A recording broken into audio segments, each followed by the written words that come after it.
Hay historias que cambian una vida y hay descubrimientos que cambian al mundo entero. Este video revela el legado de un hombre olvidado por los libros de historia, pero recordado por las piedras, los códices y los secretos enterrados en el corazón de México. Él encontró lo que nadie se atrevió a buscar, y cuando lo hizo, nada volvió a ser igual. Prepárate para un viaje al pasado que pondrá en duda todo lo que creías saber sobre la historia antigua, las civilizaciones perdidas y los secretos que aún hoy el poder quiere mantener ocultos. Bienvenidos a Lo Nunca Contado.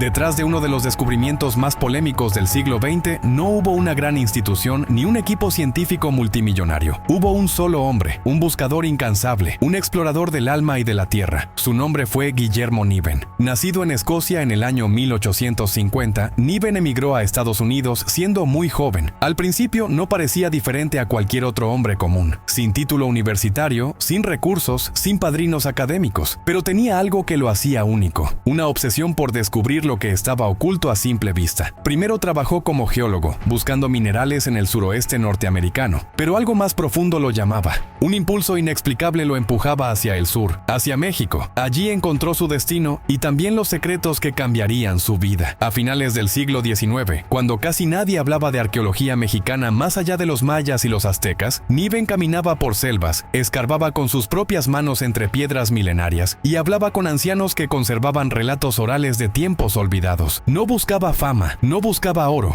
buscaba verdad. Con su cuaderno de campo, su brújula y su fe en que existía algo más, Niven empezó a mapear zonas arqueológicas aún no reconocidas por la ciencia. En lugar de centrarse en las civilizaciones conocidas, prestó atención a los lugares que nadie quería ver, a los símbolos que no encajaban, a las estructuras que parecían fuera de tiempo. Era, en esencia, un hereje para el sistema académico. Pero para muchos hoy fue un profeta de la verdad enterrada. En un mundo dominado por intereses económicos y narrativas oficiales, este hombre, sin redes sociales, sin apoyo institucional, sin más arma que su perseverancia, logró desenterrar lo que muchos han intentado enterrar de nuevo. William Niven no fue solo un arqueólogo, fue un mensajero silencioso del pasado, un recolector de verdades incómodas, un testigo de algo tan grande que los poderosos decidieron ignorarlo o esconderlo. Y lo más sorprendente es que ni siquiera buscaba cambiar el mundo, solo quería mostrar que había algo más allá de lo que nos enseñan, y en ese intento humilde lo logró. El descubrimiento más inquietante de William Niven no ocurrió en una gran metrópolis ni en una zona turística. Fue en un lugar sereno, rodeado por montañas, volcanes y ecos antiguos. Amecameca, un pequeño municipio ubicado al pie del imponente volcán Popocatépetl, en el Estado de México. Allí, en la primera década del siglo XX, mientras realizaba una excavación minera rutinaria, Niven comenzó a encontrar algo inesperado. No eran piedras comunes, no eran objetos coloniales. Lo que halló fueron tabletas de piedra cubiertas con inscripciones desconocidas, grabadas con precisión y con un simbolismo que nadie podía traducir. Conforme continuó su trabajo, el asombro creció. Más de 2000 tabletas fueron desenterradas, una tras otra, en un lapso de varios años. Cada una estaba hecha con una perfección que desafiaba la tecnología conocida de la época. No eran talladas al azar. Los símbolos parecían tener una estructura matemática, astronómica y en algunos casos espiritual. Niven documentó cuidadosamente cada una, tomando dibujos a mano de sus formas, figuras y patrones. Las figuras mostraban seres humanoides, mapas celestes, estructuras piramidales, soles, lunas y constelaciones. Algunos símbolos se repetían, como si se tratara de un lenguaje olvidado. La pregunta se volvió inevitable. ¿Quién creó estas tabletas? ¿Y por qué estaban enterradas en Amecameca? Los análisis iniciales indicaban que estaban ubicadas en estratos de tierra que podrían tener decenas de miles de años de antigüedad, mucho más antiguos que cualquier civilización reconocida en Mesoamérica. Pero lo más escalofriante era su contenido. Las tabletas hablaban de una humanidad anterior, de un conocimiento perdido y de una gran catástrofe que destruyó aquel mundo. Un relato que, curiosamente, coincidía con las narraciones del diluvio universal, la caída de civilizaciones y los mitos de destrucción en culturas de todo el mundo. Niven sabía que estaba ante algo que iba más allá de la arqueología. Estaba desenterrando una memoria enterrada por el tiempo, una voz antigua que quería volver a hablar, pero no todos estaban preparados para escucharla. Aquel hallazgo, en lugar de ser celebrado por la comunidad científica, fue silenciado, ridiculizado y posteriormente ignorado. ¿Por qué? ¿Qué había en esas piedras que generó tanto rechazo? Amecameca, aquel rincón modesto del Valle de México, se convirtió en un escenario silencioso de uno de los descubrimientos más provocadores de la historia moderna, y desde entonces el misterio quedó enterrado, una vez más. Lo que parecía imposible empezó a cobrar sentido cuando las tabletas de Amecameca fueron analizadas por expertos independientes independientes. Al estudiar los símbolos, los mapas astronómicos y las figuras geométricas, algunos notaron algo perturbador, una sorprendente similitud con los relatos antiguos de la Atlántida. Sí, la Atlántida. Ese continente mítico descrito por Platón como una civilización poderosa, avanzada y espiritual, que desapareció en un solo día y una sola noche por un cataclismo enviado por los dioses. Las similitudes eran imposibles de ignorar. Platón hablaba de una sociedad que manejaba conocimientos profundos sobre la astronomía, la ingeniería y la energía. Las tabletas de Niven mostraban exactamente eso, conocimientos que no debían existir en Mesoamérica hace miles de años. Algunos estudiosos propusieron una hipótesis revolucionaria. ¿Y si los sobrevivientes de la Atlántida se refugiaron en el continente americano? ¿Y si México fue uno de los centros donde esa civilización se resguardó, reconstruyó su legado y enterró su sabiduría para protegerla de futuras destrucciones? Incluso hay relatos indígenas que parecen reforzar esta idea. Leyendas mexicas y toltecas hablan de hombres sabios venidos del mar, seres con barbas blancas y vestimentas luminosas, que trajeron consigo el conocimiento del cosmos, la arquitectura y la escritura sagrada. ¿Casualidad? ¿O prueba de un linaje perdido? Las coincidencias no terminan ahí. Las pirámides de Teotihuacán están alineadas con las estrellas del cinturón de Orión, igual que las de Egipto. Los símbolos circulares y las figuras humanoides aladas de las tabletas de Niven aparecen también en ruinas antiguas de lugares tan lejanos como Turquía, Sumeria o Perú. Lo que Niven había descubierto no era solo un testimonio arqueológico, era un eco de una civilización anterior al tiempo registrado, un fragmento de la historia humana que fue interrumpida y enterrada bajo tierra y olvido. Pero esta revelación no fue bien recibida. Los círculos académicos tacharon la conexión con la Atlántida de fantasiosa y especulativa, sin entrar a estudiar seriamente las pruebas que Niven había recopilado. ¿Por qué tanto miedo a unir los puntos? ¿Acaso confirmar la existencia de una civilización global y antigua cambiaría por completo lo que nos enseñaron en las escuelas? La verdad es que la historia oficial no está completa, y en las piedras de Amecameca, en esas tabletas ahora desaparecidas, podría haber estado la pieza que faltaba. Niven no solo desenterró símbolos, desenterró una advertencia, un origen y un legado. Cuando William Niven sintió que tenía en sus manos algo verdaderamente revolucionario, hizo lo correcto. Buscó el respaldo de la comunidad científica. Creía que si presentaba sus hallazgos con documentación, dibujos y pruebas físicas, sería recibido con interés, respeto y apoyo. Pero lo que encontró fue exactamente lo contrario. Envió informes detallados, muestras y copias de sus dibujos a universidades de prestigio en Estados Unidos, Europa y México. Solicitó apoyo para continuar las excavaciones, financiamiento para preservar las tabletas y especialistas que ayudaran a descifrarlas. Las primeras respuestas llegaron y fueron demoledoras. Algunos arqueólogos lo acusaron de fraude, sin haber visto ni una sola pieza. Otros lo ignoraron por completo, alegando que no era un académico, y los más poderosos simplemente decidieron no responder. Era como si hubiera tocado una puerta prohibida, como si sus hallazgos no solo fueran incómodos, sino peligrosos, porque si Niven tenía razón, habría que reescribir la historia. Habría que aceptar que existió una civilización anterior a la maya, a la olmeca, a cualquier otra registrada, una civilización capaz de construir, de calcular los astros, de dejar mensajes grabados en piedra, y lo más inquietante, una civilización que fue borrada, intencionalmente. Al ver que los académicos lo bloqueaban, Niven recurrió a la prensa. Algunos periódicos publicaron pequeñas notas, pero pronto esos artículos dejaron de aparecer. Los museos, a los que intentó donar parte de su colección, le cerraron las puertas. Incluso instituciones que antes mostraban interés, de pronto lo tacharon de aficionado sin credibilidad. Todo esto comenzó a tomar forma de algo más que escepticismo. Parecía una operación de silencio. ¿Por qué un hallazgo con miles de piezas documentadas fue rechazado sin estudio? ¿Por qué tantas instituciones se mostraron incómodas ante la idea de investigar a fondo? Lo cierto es que William Niven no tenía conexiones políticas, no era parte de ninguna élite académica, ni pertenecía a círculos cerrados de poder. Y en ese mundo, la verdad sin padrinos no tiene cabida. Fue etiquetado como excéntrico. Sus descubrimientos fueron guardados, olvidados, y luego desaparecieron misteriosamente. Pero el hombre no se rindió. Continuó trabajando, dibujando cada tabla con minucioso detalle, registrando cada símbolo como si supiera que algún día todo lo que decía sería importante. El tiempo le ha dado la razón. Hoy, muchos de sus detractores han desaparecido de la memoria, pero el nombre de William Niven resurge con fuerza entre quienes buscan la historia verdadera, la que no aparece en los libros, pero vibra en la tierra. Lo más inquietante de esta historia no es solo lo que William Niven encontró, es lo que sucedió después. Durante años, Niven había almacenado cuidadosamente miles de tabletas en sus expediciones, cada una con inscripciones únicas, figuras desconocidas, patrones geométricos, mapas estelares y símbolos que no correspondían a ningún sistema conocido de escritura mesoamericana. Consciente de su valor, decidió enviar varias de estas tabletas a instituciones instituciones de arqueología, museos y universidades para su estudio y preservación. Pero con el paso del tiempo, desaparecieron, una por una, sin explicación. No hay registro oficial, no hay fotografías en alta resolución, no hay exhibiciones públicas, ni siquiera hay pruebas documentadas de su destrucción. Lo único que queda hoy son los dibujos a mano que el propio Niven realizó con precisión casi obsesiva. Esos bocetos, reproducidos en sus cuadernos y en publicaciones olvidadas, son el último testimonio visual de lo que alguna vez existió físicamente. Pero ¿qué pasó con las tabletas originales? Algunos reportes indican que fueron enviadas al Museo Nacional de Antropología en México, pero nunca fueron registradas oficialmente. Otras versiones afirman que parte de la colección fue llevada a Estados Unidos y luego extraviada en una supuesta reorganización de archivos. Incluso hay teorías que señalan que un misterioso incendio en un almacén de Nueva York habría destruido cientos de ellas. Sin embargo, no hay pruebas, solo silencio, demasiadas coincidencias, demasiados vacíos y una sensación persistente de que alguien no quería que estas tabletas fueran vistas por el mundo. ¿Fue negligencia, desinterés o encubrimiento deliberado? Niven murió sin ver su obra reconocida. Murió sin saber que décadas después su nombre sería redescubierto por investigadores alternativos, arqueólogos independientes y buscadores de verdades ocultas que vieron en sus dibujos el rastro de una civilización prohibida. Hoy, muchos de esos dibujos sobreviven en copias antiguas, escaneadas por entusiastas y protegidas en archivos digitales. Pero la gran pregunta sigue sin respuesta. ¿Dónde están las tabletas de William Niven? ¿Están guardadas en una bóveda secreta? ¿Fueron destruidas para proteger la versión oficial de la historia? ¿O siguen esperando, enterradas en algún rincón, a ser redescubiertas por alguien que, como Niven, no tenga miedo de mirar donde otros no se atreven? Lo cierto es que el mundo perdió algo invaluable, y en ese vacío se abre un abismo de preguntas que incomodan, que arden, que duelen, porque cuando la verdad se entierra, el silencio se convierte en complicidad. A pesar de que las tabletas físicas desaparecieron, las pruebas que William Niven dejó siguen vivas y son suficientes para hacer temblar los cimientos de todo lo que creíamos saber sobre el origen de las civilizaciones. Los dibujos de Niven, conservados con un nivel de detalle asombroso, revelan algo que los arqueólogos ortodoxos no han querido mirar de frente: conocimientos avanzados incrustados en piedra, mucho antes de que la humanidad oficial los desarrollara. En sus tabletas se pueden ver representaciones claras de constelaciones, ciclos lunares y alineaciones solares, figuras geométricas que se asocian a la geometría sagrada, usada en culturas ancestrales de Egipto, India y Mesopotamia. Incluso algunos símbolos parecen indicar un entendimiento profundo de la astronomía cuántica y los campos energéticos planetarios, algo completamente imposible para una civilización que, según la historia oficial, apenas tallaba obsidiana. Pero eso no es todo. Varios expertos independientes han comparado los grabados de las tabletas con antiguos códices mayas, jeroglíficos egipcios y textos sumerios, y lo impensable emerge: coincidencias exactas no solo en la forma de representar el cosmos, sino también en los relatos sobre un gran cataclismo global. Las tabletas hablan de un mundo anterior al nuestro, de una humanidad poderosa, sabia, en contacto con el cielo, y de una gran caída, un colapso provocado por el orgullo, la corrupción y el olvido de las leyes espirituales del universo. ¿No es acaso esa la misma advertencia que encontramos en la Biblia, en los mitos de la Atlántida, en las tablillas de arcilla de los sumerios y en los relatos de los abuelos indígenas? ¿Es posible que todas esas historias hablen de un mismo evento, una misma verdad, fragmentada por el tiempo y por la censura? Los datos están ahí. La pregunta es, ¿nos atrevemos a verlos? Porque si aceptamos que William Niven tenía razón, entonces debemos aceptar que la historia no es una línea recta, sino un ciclo de ascensos y caídas, y eso nos deja ante un espejo incómodo. Si una civilización tan avanzada cayó, ¿qué nos hace pensar que la nuestra está a salvo? William Niven no fue un caso aislado. Su hallazgo no fue un evento único. Fue más bien la primera grieta en un muro de mentiras históricas que hoy comienza a resquebrajarse por completo. Porque México no solo fue la cuna de los aztecas o los mayas. México es un mapa vivo de secretos, símbolos y estructuras que desafían toda lógica. Y cuando uno observa con los ojos abiertos, ve que lo que Niven descubrió está repartido por todo el país. Uno de los ejemplos más asombrosos es Teotihuacán, la ciudad donde los dioses nacieron. Sus pirámides están alineadas de forma precisa con las estrellas del cinturón de Orión, igual que las pirámides de Egipto. ¿Coincidencia? ¿O prueba de un conocimiento ancestral común global? En lugares como Piedras Encimadas, en Puebla o en Tepoztlán, Morelos, se han encontrado formaciones pétreas imposibles de explicar con procesos naturales. ¿Eran observatorios, tecnología antigua o monumentos de una civilización extinta? En Oaxaca y Chiapas, túneles subterráneos se extienden por kilómetros, conectando templos, cavernas y estructuras enterradas que aún no han sido completamente exploradas. ¿Quién los construyó y con qué propósito?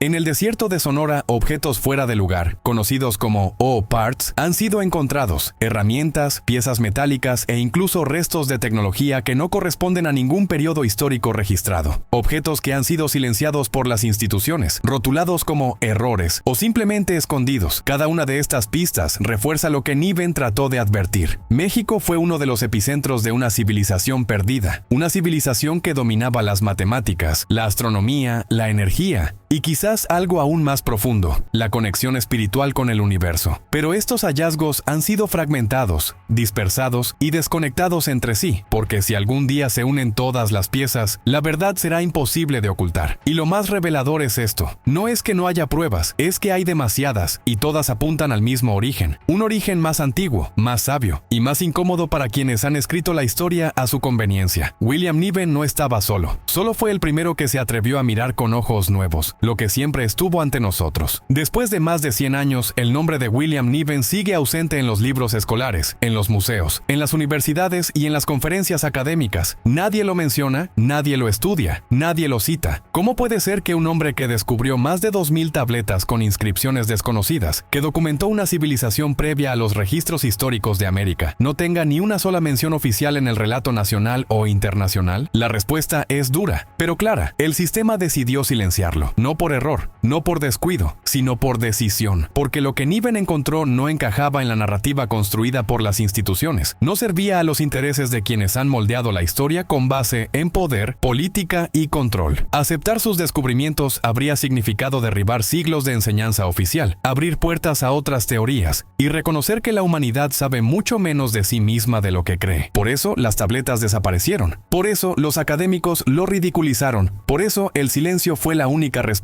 que se repitió en todos los niveles. Y lo más perturbador es que ese silencio continúa hasta hoy. Las universidades no promueven investigaciones sobre las tabletas de Niven. Los museos no tienen ni una sola de sus piezas en exhibición. Y los medios de comunicación rara vez se atreven a mencionar su nombre, a menos que sea para desacreditarlo. Pero, ¿por qué temen tanto a un hombre que solo quería descubrir la verdad? ¿Qué clase de amenaza representa a alguien que, sin dinero ni respaldo, simplemente siguió la evidencia hasta donde lo llevó? La respuesta, aunque dolorosa, es simple. La verdad sin control es peligrosa, porque una vez que el pueblo se da cuenta de que le han ocultado la historia, comienza a buscar por sí mismo, a cuestionar, a despertar. Y eso es lo que más teme el sistema. Una humanidad consciente de su verdadero origen, de su potencial oculto y de su conexión con el pasado más profundo. El silencio oficial no es el final de esta historia, es solo la pausa antes del despertar. William Niven murió en el año 1937, lejos del reconocimiento, olvidado por la historia oficial y enterrado en el silencio. Pero su legado sigue vivo, no solo en los dibujos que dejó, no solo en los documentos que aún sobreviven, sino en el despertar que provocó. Él no fue un arqueólogo tradicional, no usó títulos académicos como escudo, no buscó fama ni fortuna, buscó la verdad y la encontró.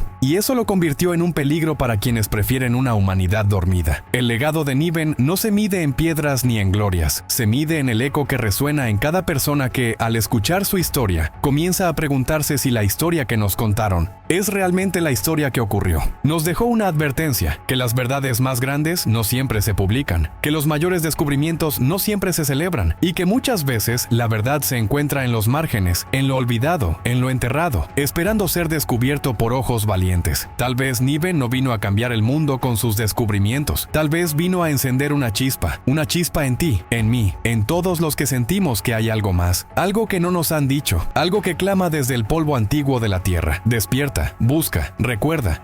Gracias por llegar hasta aquí. Si esta historia removió algo en tu corazón, no la guardes para ti. Compártela, suscríbete para más verdades ocultas y déjanos en los comentarios. ¿Crees que William Niven descubrió una civilización perdida? ¿Por qué su legado fue silenciado? Esto no es el final. Esto es solo el principio de algo que hemos olvidado y que ya está empezando a despertar. Nos vemos en el próximo video. Hasta entonces, sigue buscando. La verdad está mucho más cerca de lo que imaginas. No lo olvides, nosotros somos lo nunca contado.